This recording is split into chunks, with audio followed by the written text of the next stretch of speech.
Hello everyone dear my friends, मैं हूं बिपिन सिंह। मेरा यूट्यूब चैनल बिपिन बिहारी में आपका स्वागत है। मेरा आज का टॉपिक रहेगा एचवीएसी।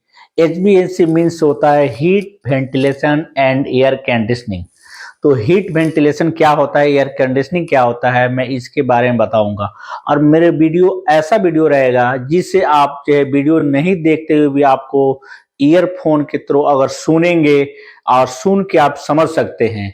कोशिश करें देखने के लिए, अगर कोशिश नहीं देख पा रहे हैं तो सुन के भी आप जो है आप नॉलेज ज्ञान कर सकते हैं। ये सबके लिए वीडियो रहेगा जो एयर कंडीशनिंग से आईटीआई किया हुआ है या डिप्लोमा किया हुआ है या मैकेनिकल इंजीनियरिंग किया हुआ है, इलेक्ट्रिकल इंजीनियरिंग किया हुआ है या सिविल इंजीनियरिंग किया हुआ है। किसी भी सभी लोगों के लिए ये जरूरत पड़ती है। कभी कभी इंटरव्यूअर मैनेजर से भी क्वेश्चन पूछ जाता है एयर कंडीशनिंग होता क्या है।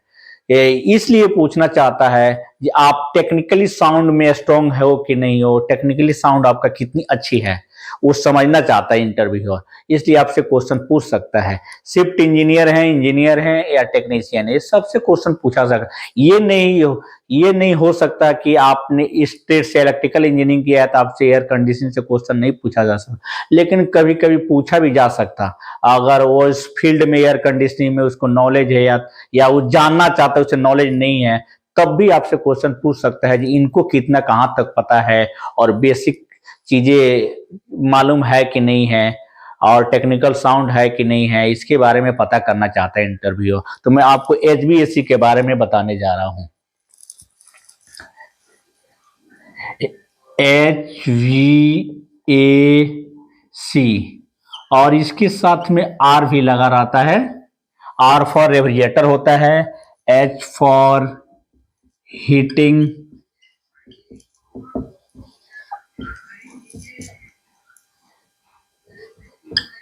V फॉर वेंटिलेशन,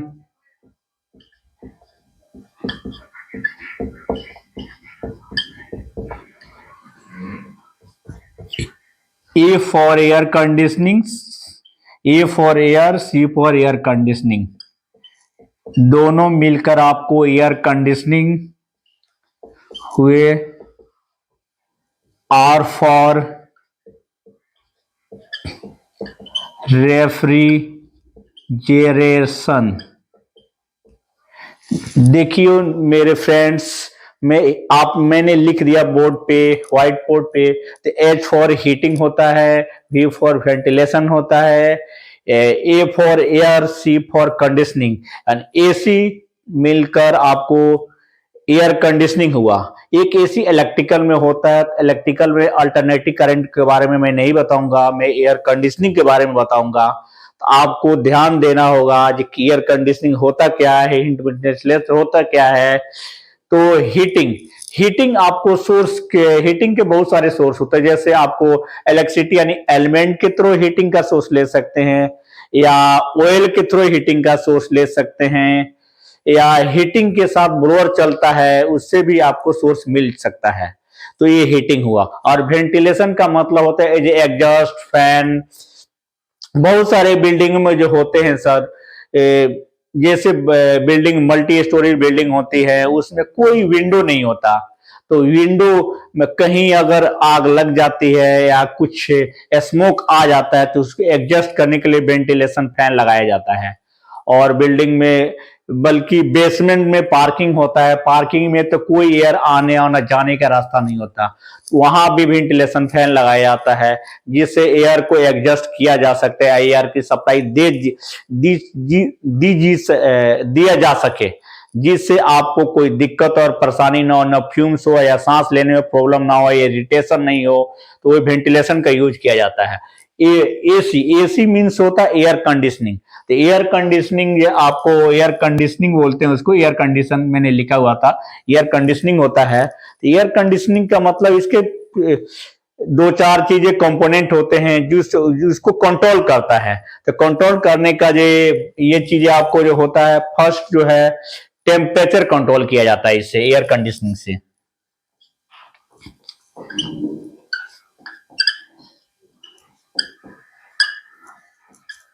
सेकंड आपको ह्यूमिडिटी,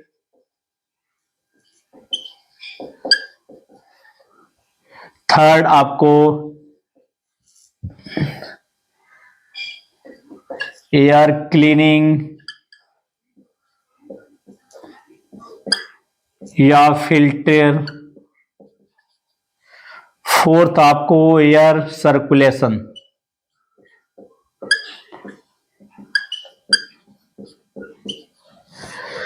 फर्स्ट ऑफ ऑल जो एयर कंडीशनिंग में एयर का कंट्रोल, एयर टेम्परेचर का कंट्रोल किया जाता है। टेम्परेचर मीन्स आपको जो ह्यूमन बीइंग है, ह्यूमन कंफर्ट जो है माना गया है 21 से 27 डिग्री सेंटीग्रेड माना गया है। 21 टू 27 डिग्री टेम्परेचर जो है ह्यूमन बॉडी के अकॉर्डिंग जो सफिशिएंट होता है, कंफर्ट होता है। लेकिन इंडियन स्टैंडर्ड के अकॉर्डिंग आपको जो है 23 डिग्री सेंटीग्रेड होता है। 23 डिग्री सेंटीग्रेड जो है आपको सफिशिएंट स्टैंडर्ड है। ह्यूमिडिटी आपको जो है 50 टू 60% होता है। ह्यूमन के लिए आपको 55% माना गया है। ये जो आपको जो है टेम्परेचर जो होता है आपको 21 से 27, 25, मैक्सिमम लोग आपको 25 पे एयर कंडीशनिंग का टेम्परेचर सेट करते हैं। लेकिन कमर्शियल बिल्डिंग या रेसिडेंशियल किसी भी बिल्डिंग में सेट पॉइंट जो है या इंडियन स्टैंडर्ड जो कहता है आप 23 डिग्री सेंटीग्रेड पर सेट कीजिए। आपको ह्यूमन बीइंग के लिए रहने के लिए या कंफर्ट के लिए आपको एक्चुअल सही माना जाएगा 23 डिग्री सेंटीग्रेड। और ह्यूमिडिटी का मतलब होता है एयर में नमी की मात्रा। एयर में कितनी % नमी है उसकी मात्रा, या एयर में अगर ह्यूमिडिटी अगर 0 हो जाता है तो ह्यूमन के लिए बहुत नुकसानदेह होता है। लोग गर्मी के मौसम में लोगों को सर्दी के मौसम में लोगों को जो ओठ जो फट जाते हैं या स्क्रीन ड्राई हो जाता है, व्हाइट लाइन खींचने पे व्हाइट लाइनिंग हो जाती है। ये सब जो ह्यूमिडिटी के कारण, ह्यूमिडिटी कम होता है तो ये होता है। अगर ह्यूमिडिटी ज्यादा हो जाता है तो गर्मी ज्यादा लगती है, स्वेटिंग ज्यादा होता है, पसीना ज्यादा होता है। तो एयर कंडीशनिंग जो है आपको ह्यूमिडिटी भी कंट्रोल करता है। ह्यूमिडिटी आपको 55% होनी चाहिए, एयर में नमी की मात्रा। तीसरी चीज एयर क्लीनिंग या फिल्टर। हर एयर कंडीशनिंग में कूलिंग कॉइल के फ्रंट पे आपको एयर फिल्टर या प्री फिल्टर लगा होता है, जिससे आपको जो है एयर को फिल्टर किए जा सके। अगर बंद स्पेस या रूम में डस्ट अगर होता है तो एयर उसको खींचता है और उसको मनुष्य को या किसी भी लोग को एयर के साथ जो डस्ट जो होता है उस फिल्टर पे फिल्टर हो जाता है और clean air, fresh air, purifier air आपको मिलता है, जिससे सांस लेने में, सोने में, बैठने में कोई दिक्कत ना हो। तो एयर फिल्टर का ये काम होता है। एयर सर्कुलेशन का ये है जो एयर को आना और जाना, जैसे एयर कंडीशनर चलता है उसके फैन के थ्रू जो एयर जब टेम्परेचर कंट्रोल करके जाएगा और फिर ही सर्कुलेशन होके फ्रेश होके ट्रीट होके एयर जो है हमें मिलेगा। इसको बोलते हैं एयर कंडीशनिंग। एयर कंडीशनिंग के 4 कंपोनेंट हो गए। एक कंट्रोल होते हैं, जो टेम्परेचर कंट्रोल होता है, ह्यूमिडिटी कंट्रोल होता है, आपको एयर क्लीनिंग होता है और एयर सर्कुलेशन होता है। ये जो है एयर कंडीशनिंग के कंट्रोल हो गए, जिससे कंट्रोल किया जा सकता है। जैसे सीलिंग फैन हुआ। सीलिंग फैन का सबसे पहले जो है, सीलिंग फैन से हम गर्मी को जो कम करने के लिए किया जा करते थे। तो इससे ये होता था कि गर्मी आपको ज्यादा लग रही है, एयर चल रहा है, फैन चल रहा है, तो आपको जो अगर एटमॉस्फेयर में, वायुमंडल में एयर अगर थोड़ा बहुत कम चल रही है, उसी एयर को स्पीड देकर और ज्यादा मात्रा में हवा देता है, जिससे हमें ठंडक महसूस होता है। तो ये फैन का काम हुआ। इसी तरह रूम कूलर होता है। रूम कूलर को लोग वाटर कूलर भी बोलते हैं, तो वाटर कूलर नहीं बोलना है। वाटर कूलर का मतलब होता है वाटर जो ठंडा किया जाता है, जिसे हम ड्रिंकिंग वाटर में यूज करते हैं, तो वाटर कूलर नहीं होता है, रूम कूलर होता है। रूम कूलर में आपको फैन होता है, एग्जॉस्ट फैन होता है या सप्लाई फैन होता है, उसके साथ आपको जो है पानी का फ्लो जो है उस फिल्टर पे गिरता है, जिसको हम लोग देसी भाषा में घास बोलते हैं, और पंप के थ्रू पानी गिरता रहता है और उसे एयर जो मिलती हमें वो ठंडी महसूस होता है। लेकिन इसकी एक ही कमी है, आपको एयर टेम्परेचर भी कंट्रोल हो जाता है, लगभग ह्यूमिडिटी भी कंट्रोल होता है।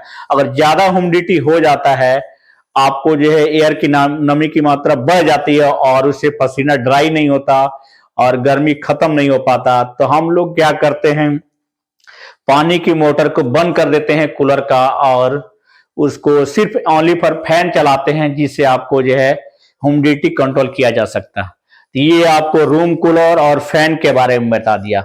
तो फैन के जो है कैपेसिटी आपको वाटेज में होता है या सीएफएम में होता है, या आपको जो है फैन की साइज के अकॉर्डिंग एयर के कम और ज्यादा किया जा सकता।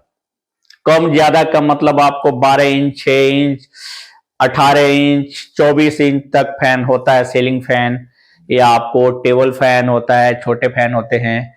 ये सब चीजें एयर का जो है होता है। दूसरी चीज आपको कूलर का आपको जो मेजर जो है, फैन का मेजर जो है आपको,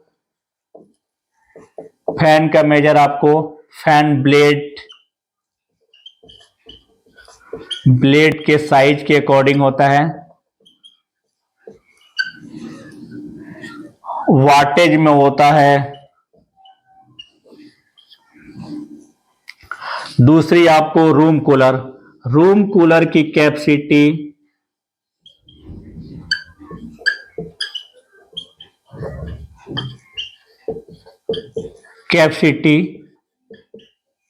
लीटर में होता है। लीटर का मतलब आपको उस रूम कूलर में कितना वाटर एक साथ में डालकर उसको सर्कुलेशन किया जा सकता है, उसको लीटर बोलते हैं। सेकेंड थिंग, आपको एयर कंडीशनिंग के कंपोनेंट, मेन कंपोनेंट 4 होते हैं। एक आपको कंप्रेसर होता है, सेकंड आपको कंडेंसर होता है, थर्ड आपको ड्रायर या फिल्टर होता है, फोर्थ आपको एक्सपेंशन वाल होता है, और फिफ्थ जो आपको जो इवापोरेटर होता है। तो आपको मैं बताऊंगा डीएक्स सिस्टम के बारे में। डीएक्स सिस्टम का मतलब ये होता है दोस्त जी, आपको डायरेक्ट रेफ्रिजरेंट के थ्रू आपको कूलिंग मिलती है, और इनडायरेक्ट एक्सपेंशन ये होता है जो वाटर के थ्रू जो है कूलिंग मिलती है। तो हम जो है एयर कूल्ड की बात करेंगे, डायरेक्ट एक्सपेंशन की बात करेंगे, वाटर कूल्ड की बात नहीं करेंगे आज, वो दूसरे वीडियो में बात करेंगे। तो आपको डीएक्स सिस्टम होता है, डीएक्स सिस्टम का मतलब हुआ आपको डायरेक्ट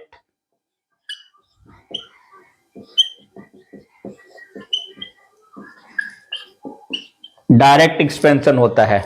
डायरेक्ट एक्सपेंशन आपको जो है, जैसे आपको मानते हैं ये टी हुआ डायरेक्ट एक्सपेंशन। इसमें एयर कंडीशनिंग जैसे आपको विंडोज एसी होते हैं, स्प्लिट एसी होते हैं, पैकेज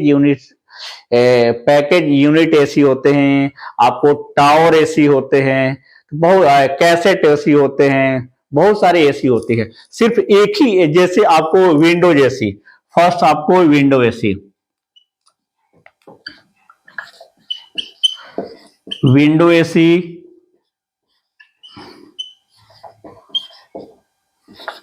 स्प्लिट एसी,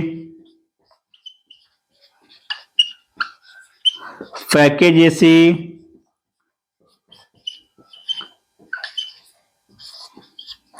आपको मैंने 4 तरह का एसी आपको नॉलेज लेने के लिए मैं बताया हूं या लिखा हूं व्हाइट बोर्ड पे।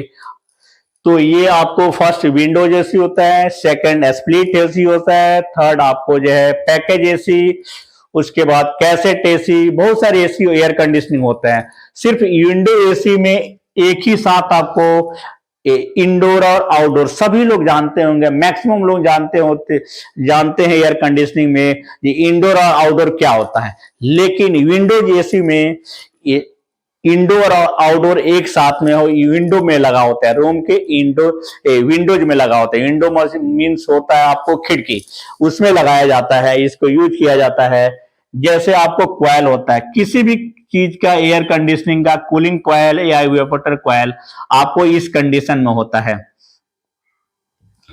ऐसे आपको घूमता है, ऐसे ऐसे घूमेगा, या आपको जो है ऐसे नहीं, आपको जो है ऐसे ट्यूब होएगी, ऐसे घूमेगी, ऐसे ट्यूब घूमेगी, इसमें रेविजेंट क्रॉस करेगा, और ये जो इन होगा, ये आउट होगा रेविजेंट का, और ऐसे कॉइल जो होगा इसके साथ में आपको कंडेंसर यूनिट या कूलिंग कॉइल, सब में आपको एक ही जैसा दिखेगा। तो इसका ये काम होता है, आपको इसको कॉइल बोलते हैं, कूलिंग कॉइल बोलते हैं या कंडेंसर कॉइल, दोनों की बनावट सेम होती है। लेकिन आपको इसको क्लियर करने के लिए आपको जो है एक रेफ्रिजरेशन साइकिल एयर कंडीशनिंग में होता है। एयर कंडीशनिंग, ये रेफ्रिजरेशन साइकिल जो है आपको किसी रेफ्रिजरेटर, डीप फ्रीजर, किसी भी फ्रिज में एयर कंडीशनिंग में ये इसी बेस पे काम करता है, रेफ्रिजरेशन सिस्टम जो काम करता है। तो इसको बहुत अच्छे ढंग से डीपली और आपको अच्छे प्रोसेस में आपको समझाने जा रहा हूं आपको। जैसे इसके कंपोनेंट इसमें जो है होते हैं, आपको फर्स्ट कंपोनेंट आपको जो है कंप्रेसर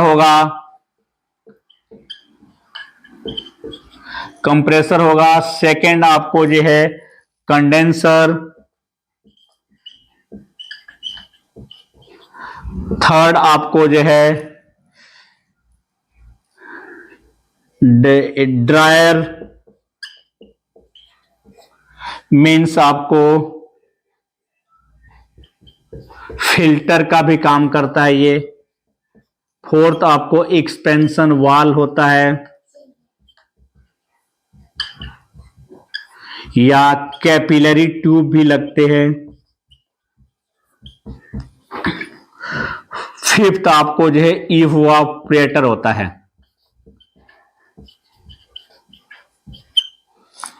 इवापोरेटर होता है। ये जो है एयर कंडीशनिंग का कंपोनेंट है, कंप्रेसर, कंडेंसर, आपको ड्रायर, फिल्टर या एक्सपेंशन बाल या कैपिलरी ट्यूब या इवापोरेटर। तो एक एक करके मैं आपको क्लियर करूंगा। जैसे कंप्रेसर, कंप्रेसर का काम ये होता है, किसी भी इस ये आपको डीएस यूनिट जो उस बेस के काम करता है, वेपर कंप्रेशन के सिस्टम में काम करता है। कंप्रेसर का काम है वेपर को कंप्रेस करना, यानी किसी भी रेफ्रिजरेंट को या गैस को लो प्रेशर और लो टेम्परेचर में। और कंप्रेसर की बनावट आपको माइनर स्पेस होता है और इसमें कंप्रेसर लगा होता है, ऐसी बनावट होती है। रेफ्रिजरेंट आपको यहां से इन होगा और यहां से आउट होगा। कि कोई भी बंद स्पेस में जब कंप्रेसर चलेगा तो रेफ्रिजरेंट को हाई प्रेशर और हाई टेम्परेचर में कन्वर्ट करेगा, और कन्वर्ट करके और वेपर में उसको कन्वर्ट करेगा। और वेपर जो है आपको, दूसरी चीज आपको कंडेंसर के बारे में बताऊंगा। कंडेंसर का मतलब होता है कंडेंसर करना, यानी किसी भी वेपर को लिक्विड में कन्वर्ट करना और उसको टेम्परेचर का भी ठंडा करना। उसको जैसे 90 डिग्री सेंटीग्रेड अगर वेपर में है तो उसका टेम्परेचर आपको ठंडा करके कंडेंसर फैन के द्वारा आपको उसको लिक्विड में बदल के 50 डिग्री सेंटीग्रेड डिग्री तक कम किया जा सकता है और होता है। तो आपको जो कंडेंसर का वर्क बता दिए। ड्रायर का काम वर्क ये होता है कि कंप्रेसर चलता है, कोई भी पार्टिकल्स टूटे फूटे कोई भी चीज है या मॉइस्चर गैस में आ जाती है तो मॉइस्चर को एब्जॉर्ब भी करता है और फिल्टर भी करता है। ये ड्रायर में आपको सिलिका जेल भी लगा होता है जिससे आपको मॉइस्चर को ऑब्जर्व करके ड्राई करके रेफ्रिजरेंट को अच्छे कूलिंग करने के लिए आपको एक्सपेंशन वाल में भेजता है। एक्सपेंशन वाल का काम है किसी भी रेफ्रिजरेंट को लो प्रेशर में और टेम्परेचर भी लो करता है और उसको एक्सपेंड करता है रेफ्रिजरेंट को, और रेफ्रिजरेंट एक्सपेंड करता है उसकी टेम्परेचर लो हो जाता है, और लो हो जाने के साथ आपको इवापोरेटर में जाता है। इवापोरेटर का एक काम ये होता है कि किसी भी रेफ्रिजरेंट को ये जो हीट एक्सचेंजर का काम होता है, वो अगर रेफ्रिजरेंट टेम्परेचर लो है तो वो उसकी हीट एब्जॉर्ब कर लेगा और एब्जॉर्ब करके रेफ्रिजरेंट को और ठंडा कर देगा। और इसी रेफ्रिजरेंट में आपको जो है फैन, इवापोरेटर फैन चलता है जिसके थ्रू आपको ठंडी मिलती है। तो आपको नेक्स्ट प्रोसेस आपको स्क्रीनशॉट लेना है तो ले सकते हैं, और ढंग आपको उसके बाद मैं क्लीन करके और नेक्स्ट प्रोसेस आपको बताऊंगा। तो आप लेना चाहते हैं ले सकते हैं दोस्त। कोई भी डाउट हो, क्लियर हो, कमेंट करके पूछ भी सकते हैं। और वीडियो को अच्छे से और केयरफुली उसको लिसन करेंगे। लिसनिंग पावर अगर बढ़ाते हैं तो आपके लिए बहुत अच्छा रहेगा। किसी भी चीज में अगर लिसनिंग होगा तो आपको जल्दी अंडरस्टैंड करेंगे, उसको समझेंगे, जिससे किसी को बताने में आपको डाउट नहीं होगा। दोस्तों मैं क्लीन करने जा रहा हूं।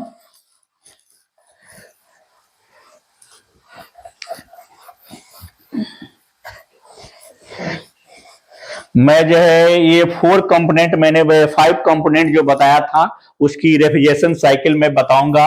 जैसे फर्स्ट आपको कंप्रेसर हुआ,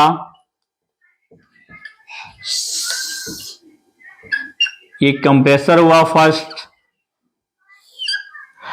सेकंड आपको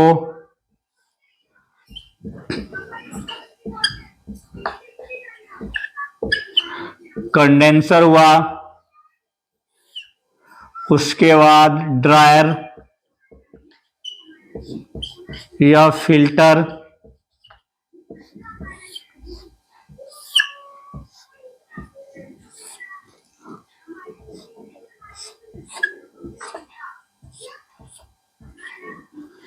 एक्सपेंशन वाल्व,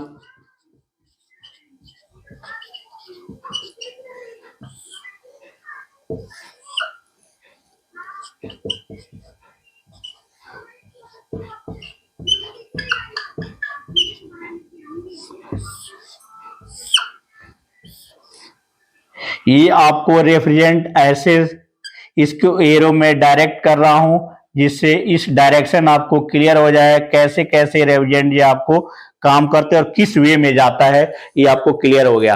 कंप्रेसर का वर्क मैंने बता दिया है, कंडेंसर का भी मैंने वर्क बता दिया और फिल्टर का भी वर्क बता दिया, या एक्सटेंशन वाल्व का भी।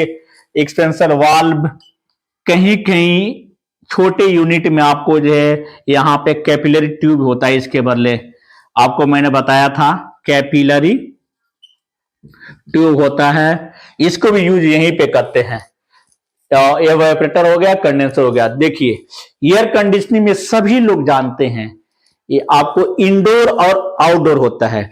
इंडोर यूनिट का काम जो होता है आपको कूलिंग करना, यानी उससे कूल करके एयर जो मिलता है रूम में मिलता है, टेम्परेचर कंट्रोल करता है, ह्यूमिडिटी कंट्रोल करता है, एयर सर्कुलेशन करता है और ये सारी चीजें कंट्रोल करता है आपको इवापोरेटर। ये मेन पार्ट जो है कूलिंग करने का। दूसरी चीज ये भी मेन पार्ट है, इसमें आपको कंडेंसर फैन होता है। ये आपको जो लिक्विड में बनाता है जिससे कंडेंसर फैन जिसमें लगा होता है। आप विंडो एसी के बारे में आपको पिक्चर के साथ आपको क्लियर मैं करना चाहूंगा। विंडो एसी का ऐसे बनावट होती है, यहां कंट्रोलर होता है विंडो एसी का, यहां आपको फिल्टर लगा होता है। विंडो एसी में इंडोर और आउटडोर दोनों एक साथ में होता है। विंडो से जो कूलिंग वाली साइड या इवेपोरेटर वाला साइड जो है रूम के अंदर होता है और जो आउटडोर की साइड जो है बैक साइड में आपको जो आउटडोर होता है। ये आपको इंडोर यूनिट के बताता हूं, यहां से एयर जो है आपको मिलता है रूम में। फैन यहां लगा होता है, फैन चलता है, चलने के साथ यहां पे किसी भी एयर कंडीशनिंग में अगर फैन चलता है तो फैन का स्पीड आपको 1 किलोमीटर पर आवर होता है, इतनी इसकी स्लो स्पीड होती है। तो 1 किलोमीटर पर आवर आपको जो एयर की स्पीड होती है।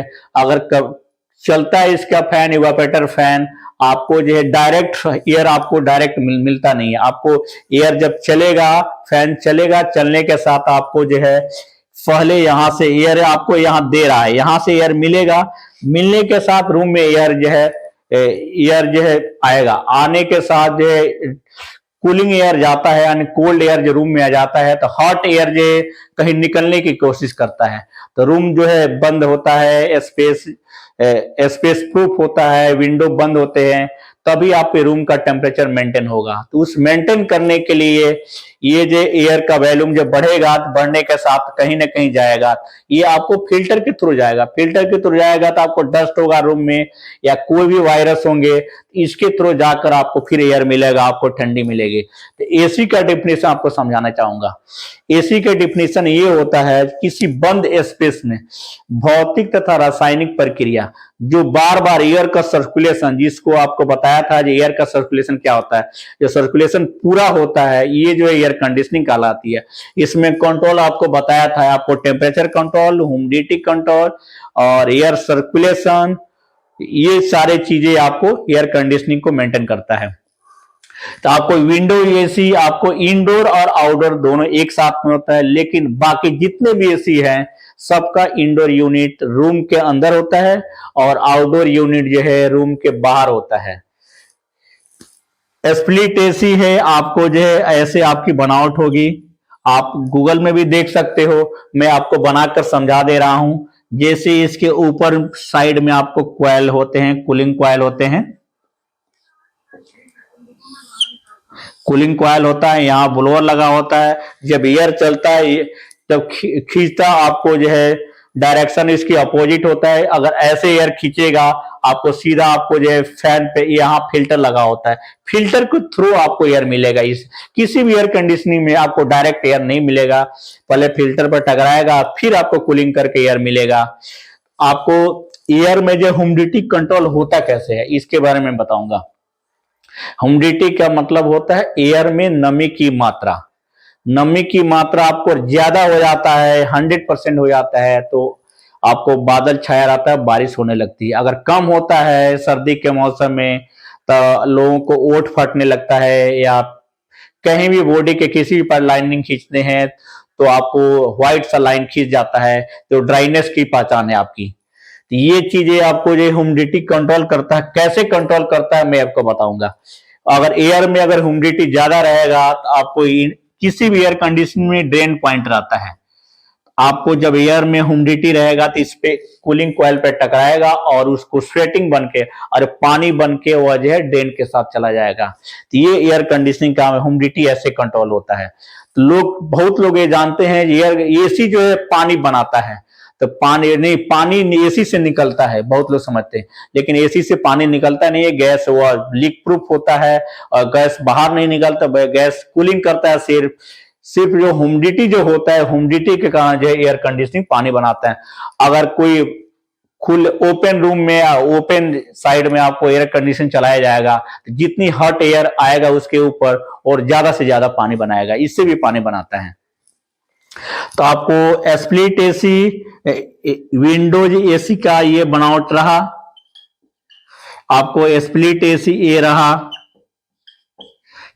हर एसी में आपको जो है इवेपोरेटर कॉइल होते हैं, कंडेंसर कॉइल होते हैं, दोनों में फैन होते हैं। ये फैन का, इसमें फैन का काम है आपको जो है ये कॉइल के आगे होता है, इसके एडजस्ट करके आपको गैस जो हाई टेम्परेचर, इसकी टेम्परेचर आपको 75 डिग्री से 90 डिग्री सेंटीग्रेड इसका गैस का वेपर का टेम्परेचर होता है, और कंडेंसर में कूलिंग होके आपको 50 डिग्री सेंटीग्रेड हो जाता है। फिर इसके बाद आपको एक्सपेंशन वाल्व से पहले आपको 40 डिग्री सेंटीग्रेड होता है। फिर यहां पे आपको इवेपोरेटर जाकर 4.4 डिग्री सेंटीग्रेड कम किया जा सकता है।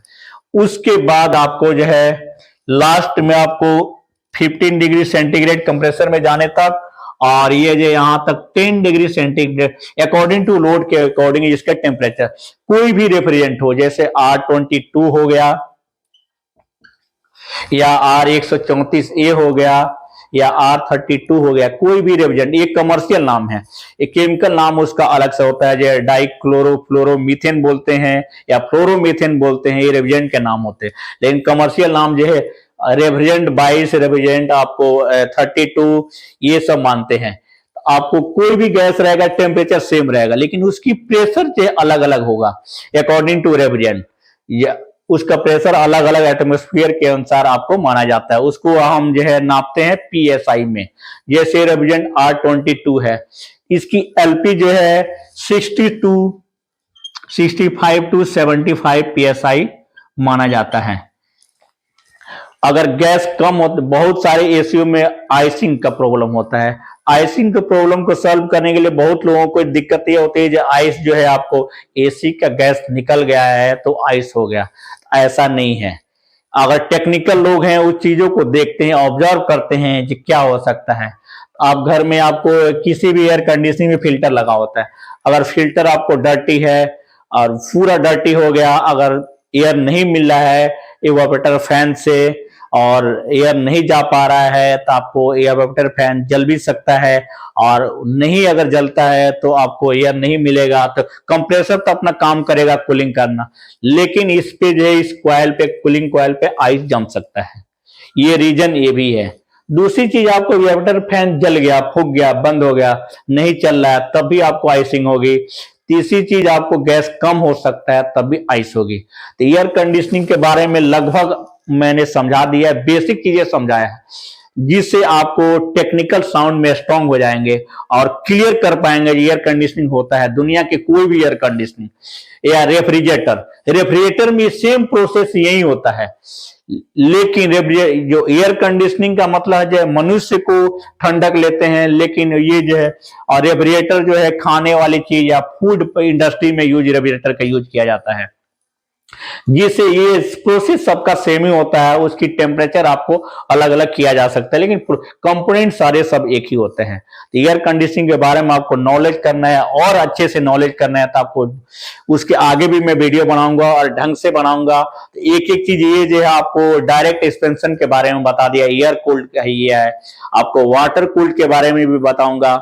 तो ये आगे धीरे धीरे जो है आपको जो है मेरे सपोर्ट कीजिए, और आपको अच्छा वीडियो लगता है और अंत तक अगर बने रहे हैं उसके लिए धन्यवाद।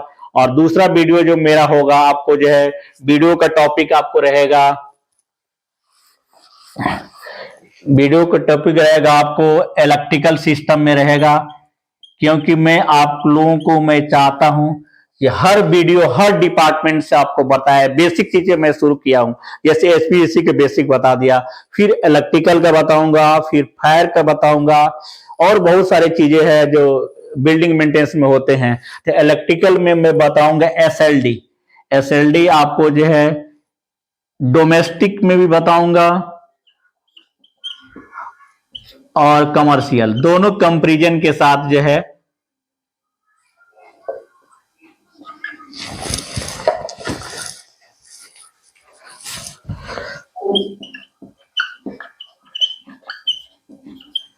कमर्शियल के बारे में बताऊंगा। जैसे आपको डोमेस्टिक में आपको सिंगल फेज 3 फेज होते हैं, तो सिंगल फेज में अगर 230 वोल्ट मिलता है या 415 जो मिलता है 3 फेज में, लेकिन कमर्शियल में आपको 11 केवी 33 केवी से लेकर और 230 वोल्ट तक आपको एसएलडी के बारे में अच्छे से एक एक चीज आपको बताऊंगा। मेरा अगला वीडियो यही रहेगा।